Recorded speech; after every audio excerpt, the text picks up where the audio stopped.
Hello. It's been way too long. I checked Together Online and it said that I haven't posted an interview in like 5 months. I am so sorry. It has taken me 5 months to post something. That is really embarrassing. And if you want to skip through this, just skip through this. It'll probably take like 2 minutes, but yeah, I am excited to show you this interview. I was geeking when I got this because, I mean, like, one, I am a huge fan of Nintendo Core and iamerror, and also I believe this is Pete's last interview since like 2011. I could be wrong on that, but this is like pretty big. And yeah, thank you guys for sticking with me. For the people who like see this in their like subscriber box and like click on the video, I appreciate you guys. Yeah, what I've been up to, I started this magazine actually. So Together Online is now a magazine. As you can see, this is signed by Freddie from iamerror Haikus. I just met up with him to get some lunch yesterday. I also have a piece on haikus right here. If you guys want to get this, I'll have like the information in the description of this video. I also have a piece on tomppabeats, and then it's just packed full of like pieces and stuff. There's like 52 pages. I actually have a piece on Steve Aoki. Actually used to be a screamer. Who knew? Like he used to be like in a ton of like bands. But yeah, this is also a fundraiser. Just check out the bio and it'll have everything on there. Yeah, hope you guys enjoy this interview. Hope you guys been well. Yeah, let me see you guys. I need like a YouTube outro.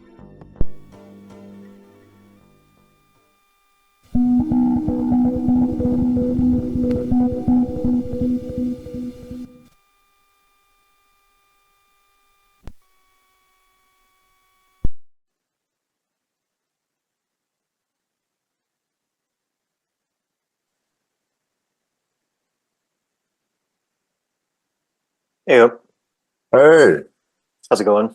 it's going well. How are you? Good. Nice. Thank you for being down to hop on the call with me. Totally.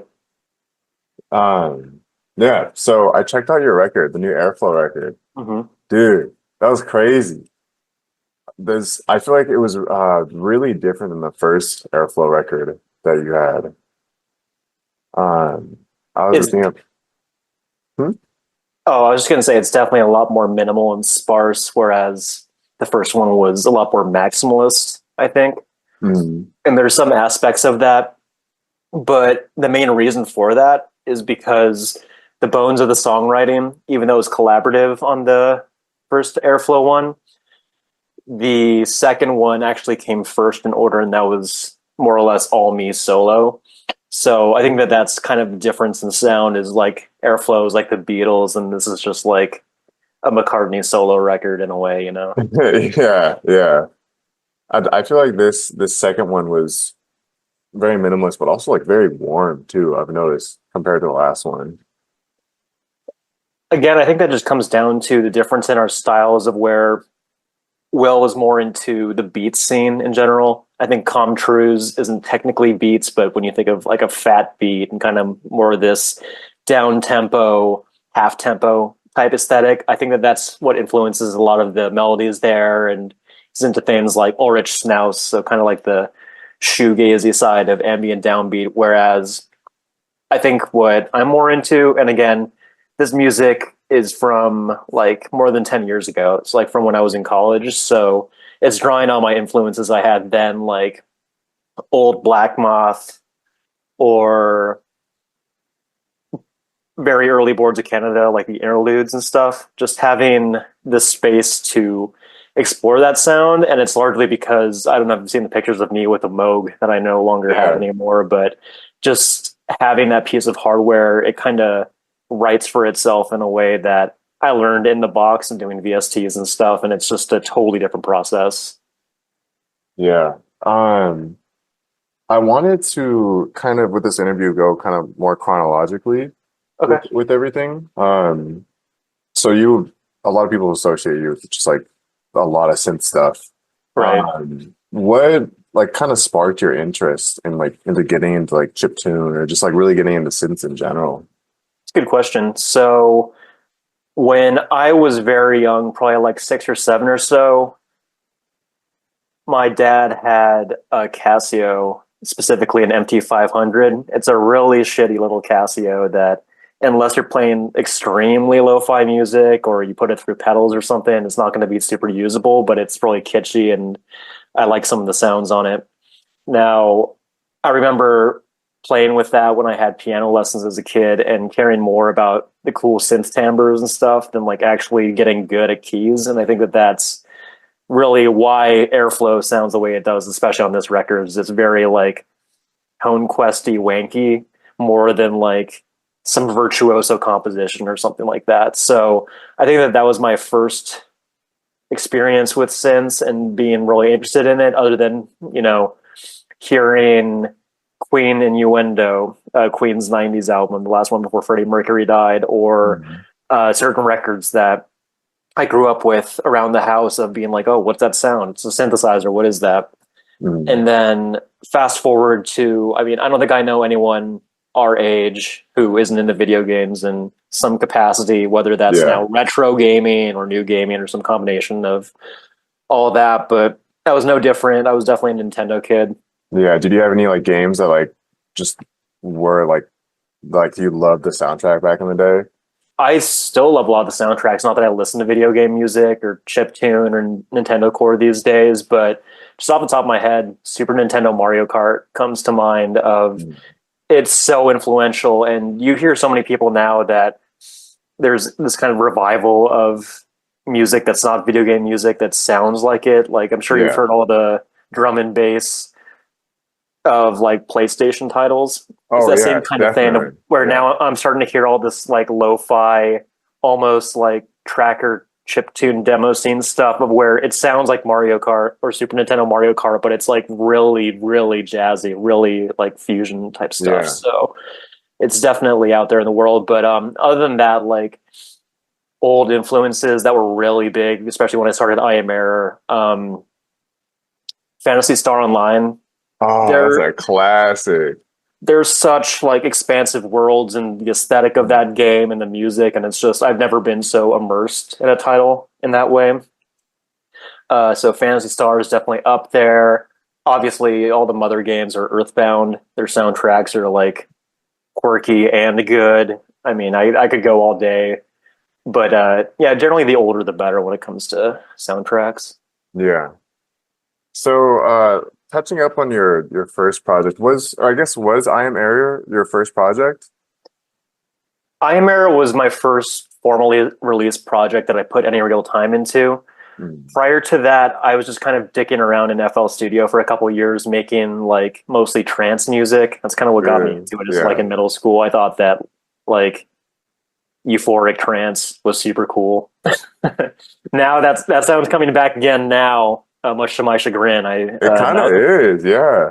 Now that I actually go out and I hit the dance floor and stuff, trance is not the most danceable genre, so it's kind of annoying in that way.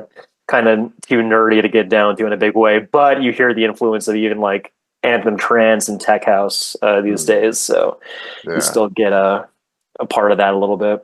It's funny how like trance was like so just inescapable in like the early 2000s and like the 90s, and then it just like completely fell off, and then now it's coming back in like the EDM scene. Like I think it's about time that of all the 90s tropes that they decided to choose, that's one of the ones that I can actually relate to. Like all the baggy clothes shit to me.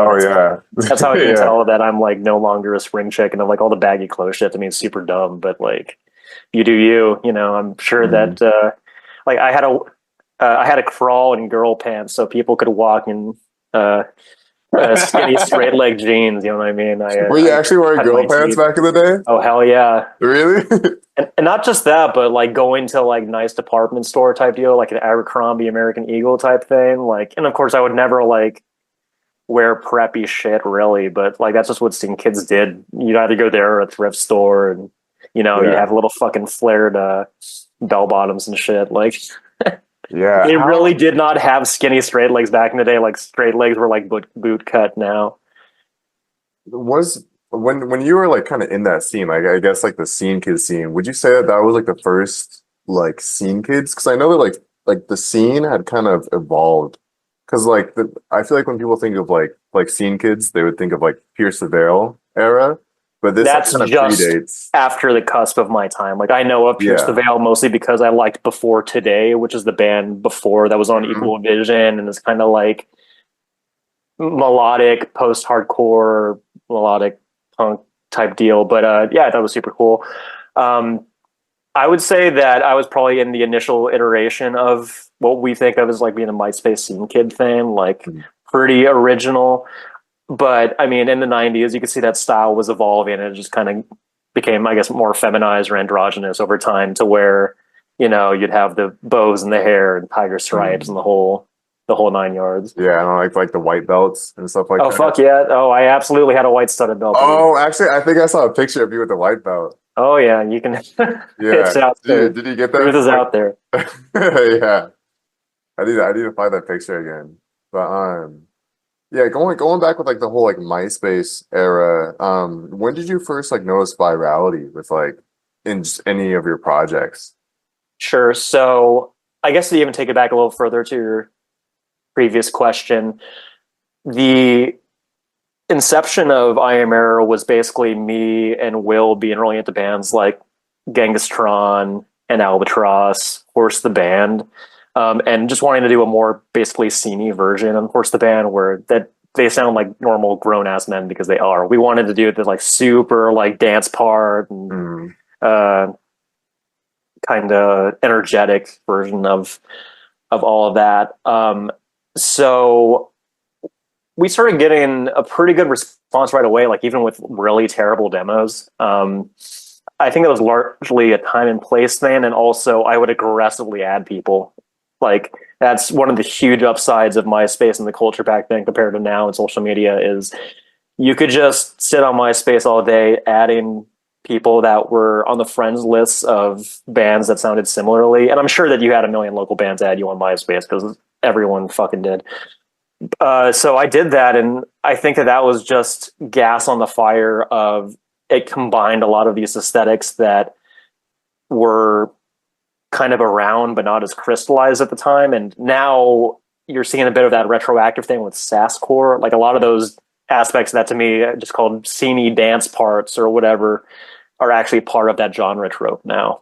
So, I mean, I don't know if I would call like 10K, 15K, 20K on MySpace virality compared to others, but it's viral enough that people want to reissue I Am Error stuff. So yeah. And how do you feel as like when you started I Am Error, that was like almost like 20 years ago. almost, yeah. How do you feel like you evolving as an artist while like leaving this like huge like digital footprint in like the Nintendo Core era? Like because I'm you have a lot of people I'm sure asking you about I Am Error like while evolving as a person like that like here you are 20 years older. Right. I think that the curse of every artist, but especially bands, is that the audience doesn't know what they want until you make it, and then they only want things that they've heard before because they don't have that future reference point. And so with each new compounding thing, especially if you take big jumps, it's hard to bring people along with you if they're not already into that, or if they're not just a super fan and really support what you do and your melodic sensibilities and timbral likes and that kind of thing. I would say that having that footprint is a blessing and a curse in that it does give me those legs to promote my projects, and the reissue I alluded to for I Am Air through Wax Vessel has been really helpful in getting some new lifeblood in the community. Because I don't know if you follow too many cyber scenes and stuff, but Nintendo Core in my groups and stuff has really died down. There's been a lot of schisms and scene politics and stuff like that. Whereas Greater Cyber Grind, which is kind of, I guess you would call Nintendo Core mostly a subgenre of that, there has been a resurgence, but it's through shady partners and stuff like that. So in terms of like the progression of my sound, I'm always going to keep chasing what I find interesting at the time. And by the time I release anything, I'm already kind of over that sound because it was like I release something, that means that a couple of years ago, I thought that that sound was really cool. And I Yeah. just got around to it. So whether it's doing, you know, with the airflow stuff, more kind of ambient psychedelic synthy stuff. I mean, the next one coming up is going to be a little bit more synth pop, synth wave, kind of like Trust or Crystal Castles and stuff like that. It'll have a lot of vocoder, like Tobacco. So we're going back into a vocal era. After that, there's going to be a lot of like dark wavy, gothy stuff, which again, I'm just now like getting tired of industrial and EBM, but that was like almost the last 10 years of my life is just getting super into like all things new goth, basically. Yeah. You've definitely like changed so much as an artist. Do you ever get like frustrated when people like constantly bug you about like these old projects? I did more in the past. I think partially because I didn't have the social skills and grace to recognize someone saying they like what you do. That's really what it comes down to. Is them saying, this is cool. I see you. I appreciate that. And like me, like just being so spurgy about it and being like, no, we're not brutal. Stop calling us brutal. We're fucking Yeah. fun grind, or like we're you know, getting really specific about that. And so in that same way that when someone says, oh, I love Grand Battle or I love iamerror or whatever, like I take it for what it is, which is in those scenes, in those genres, like there's not a whole lot that sounds like that. And there's not a whole lot that's that caliber. So if I was a fan of Mm. that, I would want more of that too. Like it's totally understandable. But for me, if I was still a grind fan, I'd be like, go listen to Machine Girl or something. Like it's better than if I went back to making cyber grind tomorrow, Machine Girl is better than I would be. You know what I mean? Have you ever had that thought of like you would want to make cyber grind again or like Nintendo Core? A lot of the EBM industrial influence stuff that's coming up, it starts to harken back to that a little bit. Like if you listen to Ministry or certain industrial songs that are faster in tempo, there's really not a whole lot of difference between that and cybergrind, in my opinion. There will be screamy, yelly stuff in the future, kind of Nine Inch Nails-esque stuff. So I think that there will still be parts of that for people to hang on to, but people get really fixated on the limitation of chiptune of you can only use square waves, or in actual Yeah. chiptune, they call it fake bit of like, oh, that's not actually like the chip, that's emulator, that's this or that. And, you know, people can get really Yeah. banky with that kind of thing. What were you even like using to make like chiptune back in the day? Because I'm sure that like the programs have kind of evolved since like 2008 to now. Yes and no. So it's more like emulations have gotten better. Flashcards are way easier to use. So like the barrier to entry is a lot lower than it was, where it was kind of esoteric back in the day. MIDI implementation for actual hardware stuff for like MIDI Nest has gotten better over time. And I did have MIDI Nest, but I only released a few demos with it. It wasn't like actually on the releases. Everything chiptune that I put out was all emulated in FL Studio. A lot of the earlier stuff was this trance VST, again, trance, they Mm. called Vanguard, that was like sick for Transgate, but I just knew how to do basic synthesis, and it's just a square wave, and you change the pulse width, and that's most of the sounds. A lot of people know of the Peach VST, that it has a lot of sampled classic sounds, and it's really Mm. overused in the Nintendo core scene because it's so distinct and it sounds good quickly, but any Yeah. presets get played, you know. Were you So using any like sound fonts at all? there was definitely sound fonts on Trout Yogurt. I know off the top of my head, there's a fair amount of Final Fantasy VII sound font on there. I've used sound fonts and stuff, but not always just chiptune. Like I know that there's definitely a lot of Big Crush sound fonts on Negative Emotions, Positive Outlook, the Monomate record, but it's so distorted, like you wouldn't be able to tell what it's from. Yeah. Um, I swear I have a lot of airflow questions, but Oh, going totally. chronologically. I wanted to also ask about like what would you classify the difference between I am Arrow and Monomate?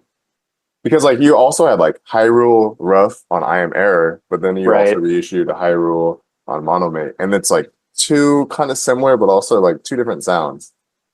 So I think in the fan base, it's a known point of contention that if I could go back in a time machine, a lot of things would be so much easier if Grand Battle was just an I Am Error release, keep it clean, all the chiptune stuff in one bucket.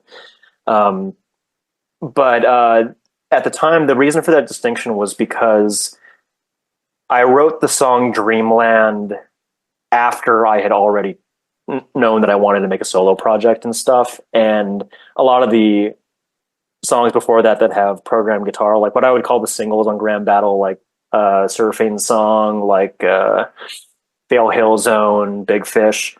Those guitar parts are modeled really closely after what Trev actually played on guitar.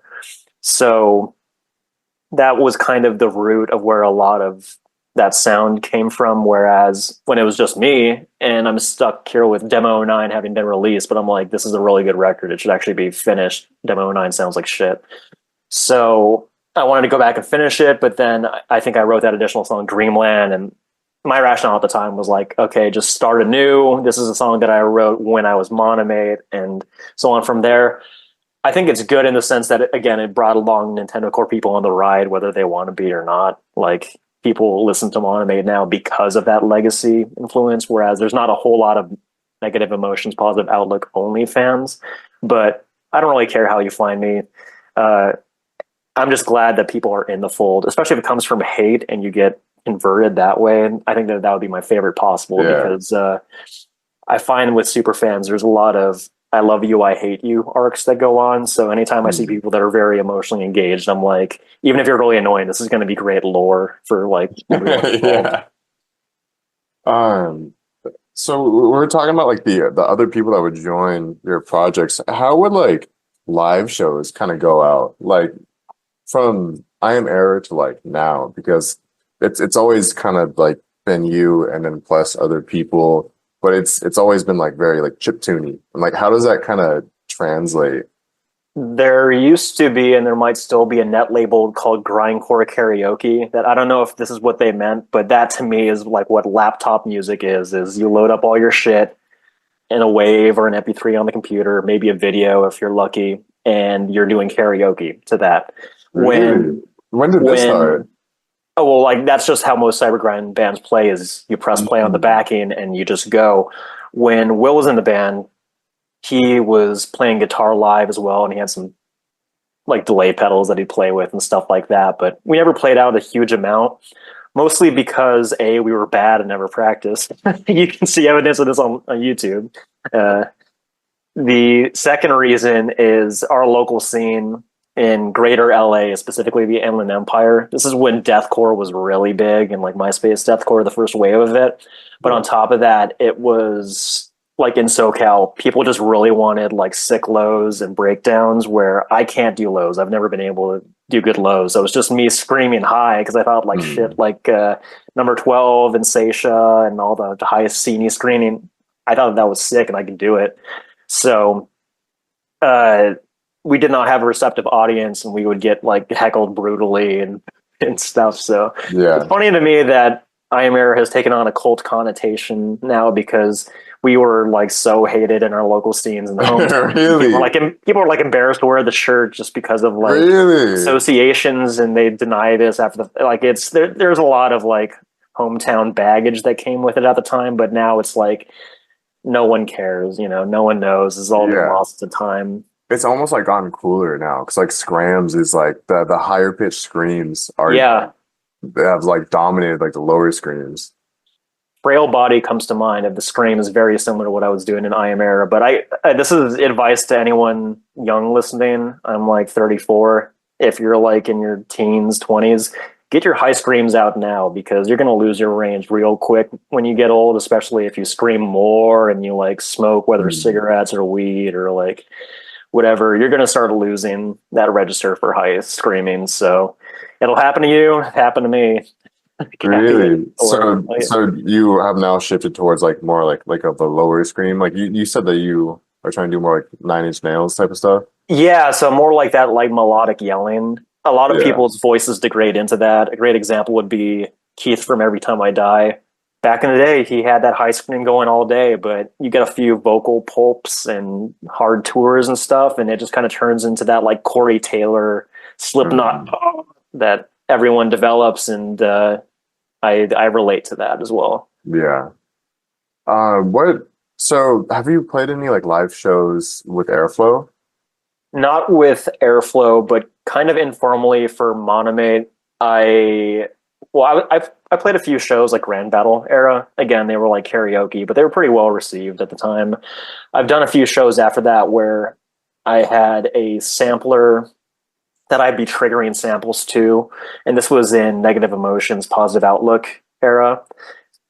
And I would still do some the older Nintendo Core stuff, but it was more trying to advertise the new electronic mashup thing that I was doing at the time, and it was received really, really badly. Like people really hated it, and again, it didn't sound the best. I'm still been trying to work on the right live execution and find my sound in that regard for a long time because my studio stuff is so precise and so many takes and so many all that that just getting good live is its own form. If you're not like a rock band where that is the main element of the form. And then like roughly 4 years ago, a punk house asked me to play a residency for a month at their house for like a benefit, save the house type deal.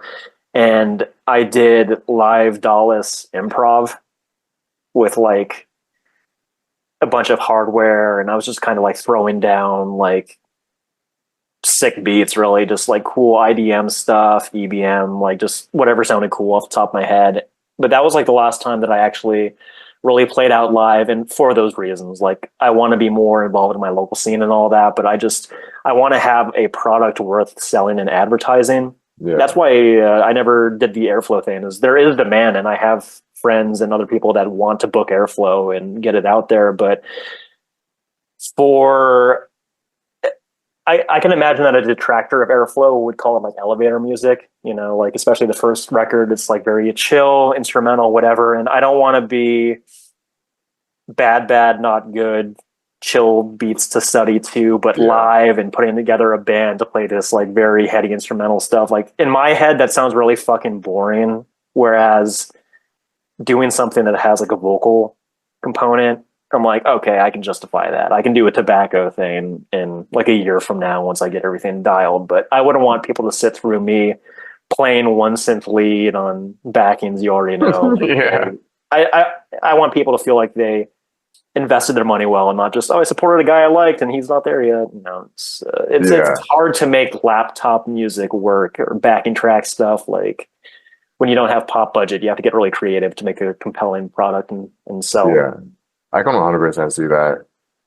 And I'm assuming that you don't really have any interest in like doing any live like Monomate or iamerror stuff anymore. Well, the new stuff will be Monomate still, but it's not going to be like Nintendo Core. What I'm alluding to is an album that will probably end up being called Sweat Lodge. It comes from an old inside joke that's so dead. I don't even talk to the people who coined that inside joke before, but it will be a lot more pop forward than what I've put out in recent years, and the fact that it will be vocal, I think is going to be big in terms of the immediacy and accessibility. So I think that that'll kind of recontextualize Monomate of where first album is this big Nintendo Core opus. Okay, great. Next one is the white album of mashup, randomness, blown out noise. Okay, whatever. And on SoundCloud, if you've followed that, you can see me jumping around all over the place, different genres, different experiments. But I think that the Sweat Lodge release, when it comes out, it'll kind of bring the two worlds together and be like, oh, I can see exactly how this came from the mashup stuff he was doing and all the like top 40 pop influence, but he's kind of integrated that older like scene-y alt lens into it. And it's I mean, I can't touch anything to make it sound straight up. Like, and anything I touch is going to have that like Pete thing going on for better or worse. So when do you have like a timeline of like when you project this to kind of come out? It's hard to say. Working with hardware and actually getting stuff formally mixed and mastered and all that, like it just adds so much timeline now to where and trying to do the label thing right, like as opposed to just like doing like a Radiohead-esque, like, okay, just announcing the album on the same day and all that, like when you're self-releasing and mixing and mastering and all that, like you can do fun stuff like that more. I thought that I was almost done with the vocals on this record, but then I realized that I didn't like the way that my voice was sounding on it. I was kind of going for like more of a like androgyny femme execution on it, but it just sounded bad to me. And I have been dabbling with some vintage vocoders lately. And once I got, again, vintage hardware has so many quirks that you have to work out. It's very frustrating. No, But, I know. I have a Porta studio right over here. Like I love it to oh, death, but I yeah, hate it. you know, the Yeah, belts and even finding someone to fix it when it goes out. terrible. There's so many more vectors for BS going on. So I would like to have the tracks totally done and being sent out to someone within the year for sure, maybe 6 months optimistically, but it's just hard to say. Right now, I'd say I have about 2 out of 8 or 9 tracks where I think the vocals have been tracked on vocoder, but there's a lot of bounces to be done and just other stuff like that. So, yeah, full length probably in roughly a year or so, and I'm just looking forward to having that live vehicle and being able to connect more with the community more than just I'm at your show and I like your music. You don't know who I Yeah, am. no, yeah, I can see that. Not the same as collaborating with your peers in Yeah. a scene. So when you do kind of restart, or not restart, but like start doing shows again with Monomate, were you planning on doing just your new album or doing kind of like a full like Monomate like discography type of thing, like touching on every era of Monomate? Sure. I would like to leave the past in the past as much as possible. And that's for 2 reasons, which is number one, fuck that noise. Like it's just such a totally different form that I don't even want to honor it, even though part of me feels like I do want to honor that legacy part of it.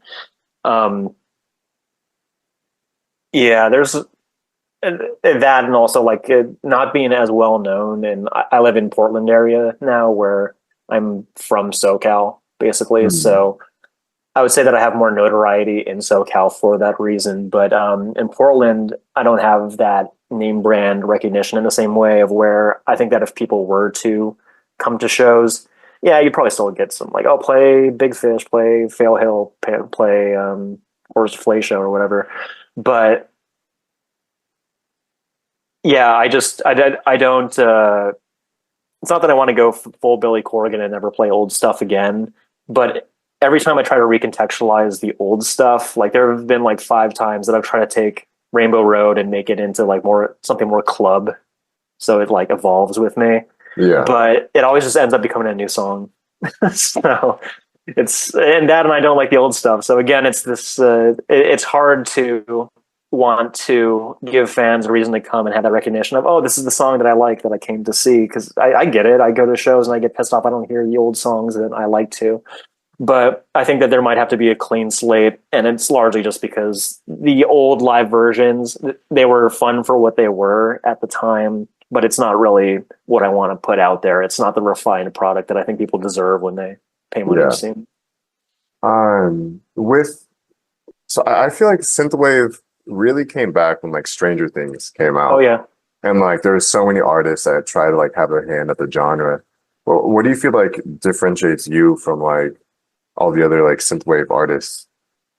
Full disclosure, I don't listen to synthwave like at all. Like, then why are you making synthwave? Well, this has always happened though. Of like, not that I ever disliked Nine Inch Nails, but people kept sending me Nine Inch Nails in like deeper cuts when they heard certain songs on Negative Emotions, and they're like, "You should really listen to this." I'm like, "Oh, it does sound like that." That's more of how it is. Is I write music, and then people say, "This sounds like the genre you're doing." I'm like, "Oh, I should actually get into that." Yeah, no, I really dislike the like 80s. I mean, I don't hate this band or anything, but like Gunship, for example, they're a popular synthwave band. The big kind of like 80s ballad synthwave thing where it's vocal, I really dislike that. The more kind of like action movie Top Gun thing, I really like. It's just like so like trite and kitsch and all that. Yeah, I'm not a big fan. I feel like that has aged poorly, like the whole like Top Gun like action movie type of stuff.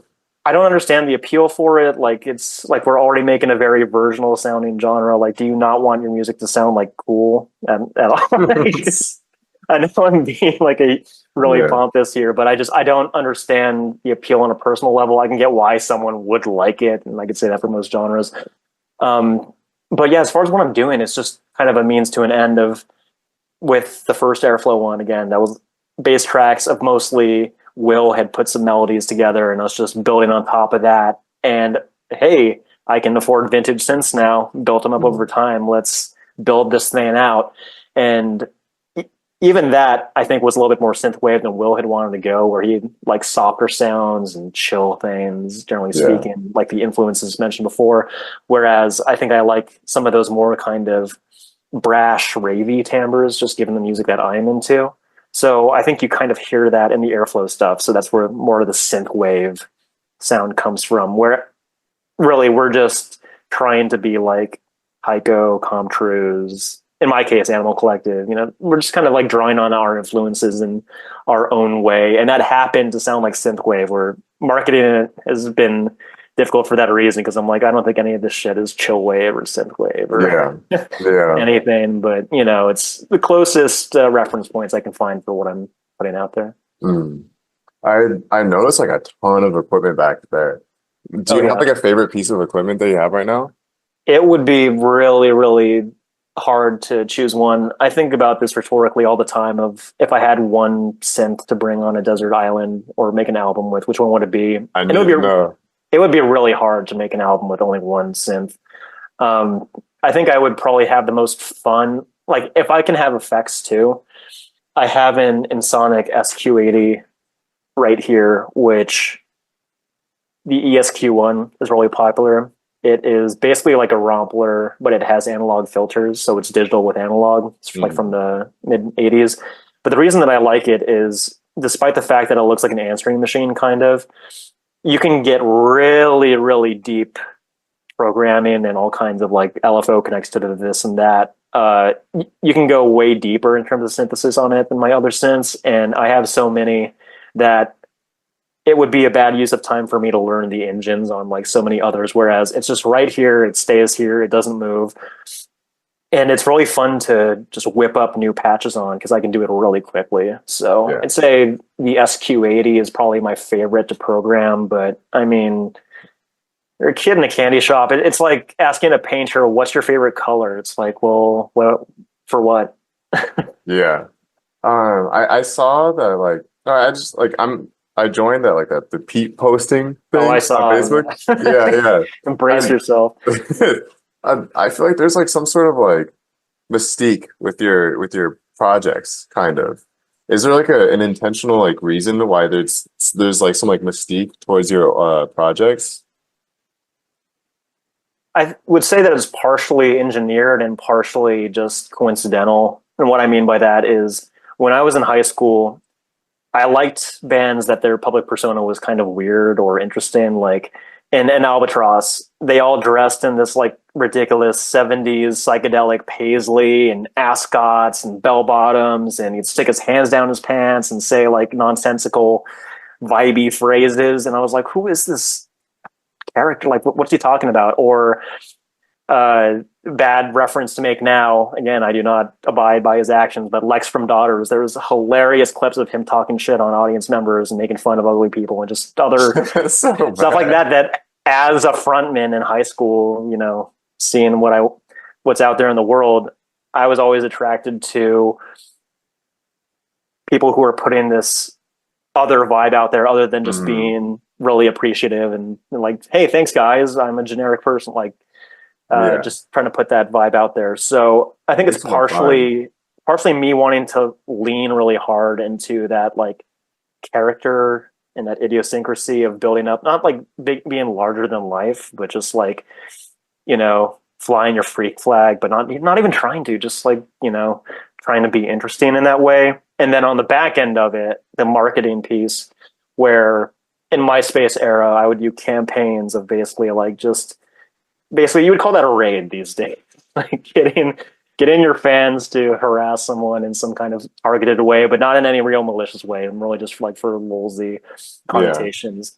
That has evolved and had several permutations that's led you to where we are now, which is that Facebook group used to be called Cult of Pete, and then a lot of people took that the wrong way, of the culty connotation. Like, not trying to fuck your wife yet. Not trying to dose a bunch of people's tea or anything that cults tend to do.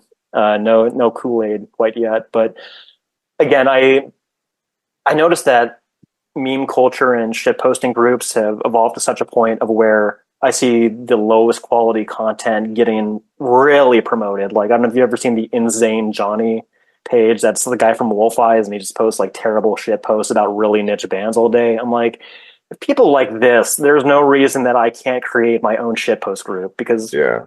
bands very rarely run that. And that's also a huge issue when fan bases get out of control and you can't moderate that on top. A lot of weirdness happens that way. Not to be like Yeah. overly dramatic, but like people get killed by their fan club managers and shit. Like it's nice to have that added lever of control of, yes, it's shit posting, but you know, I've seen group drama happen in other groups like Defend Nintendo Core back in the day, where that group totally imploded because of drama that I was involved with. I've heard there's a lot of drama with those groups. The really quick gist and the timing on Also, that really. we have only like a minute left on my thing as well. Oh, okay, you're all good. All that I want to say is that a label that we had significant beef with just went under because they screwed over a lot of people. Really? And they were a label that was formed out of drama that happened in that group specifically. So the timing on that's really funny that this just happened like last week. So it's kind of like full circle of many can shit post, but not many can do it in a way that's long lasting. So all right, I have a quick question. I saw you post this. Is iamerror emo? I am emo. I wouldn't call iamerror. Okay. You don't need long hair or a swoop to be emo. You don't need eyeliner. Emo's on the inside. Yes, I definitely feel that. All right, well, I have run out of time because I do not pay for Zoom, but I really appreciate you hopping on the Zoom call. Cool. Thanks for reaching out. Yeah, of course. Thank you. Thank you so much. Great. Talk soon. Check out Airflow. Yep. Airflow, Head in the Clouds EP.